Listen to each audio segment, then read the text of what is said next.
Hello, this is Brian Pruitt and Dr. Delicia Pruitt. And we want to welcome you to The Power of Marriage. Today we're talking about marriage CPR. How do we define CPR in the physical and translate that into our marriages? Well, in real life, people have a heart attack and then they'll need CPR. In marriages, sometimes our heart stops. We just stop loving people because we got hurt. We don't want to try anymore. Right. And then that's when we need marriage CPR.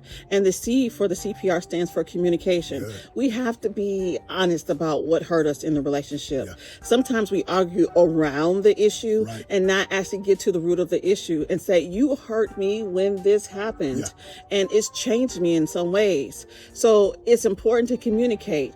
P is patience. We have to learn to be patient with one another. We are becoming, as we've talked about before, we are in the state of becoming what our mates need us to be. And we have to be patient about that. Patient with yourself and patient with your mate.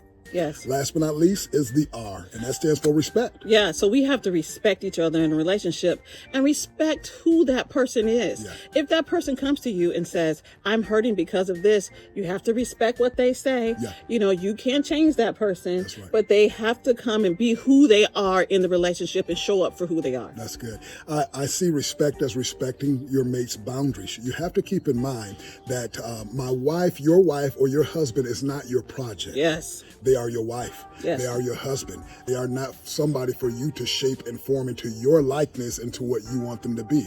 They are what God shaped them and formed them to be. He shaped them and formed them into His image. And when we begin to try to play God in our mate's life and take them and shape them into who we want them to be, ultimately it ends up in failure. So we need to respect boundaries. Take our hands off of what the potter is already shaping. He's shaping both of us. You are my wife. I am your husband. We are not projects. You're not my project. I'm not your project. You are a daughter of God. I'm a son of God, and God will do the work in each and every one of us. We want to remind you that love is worth fighting for.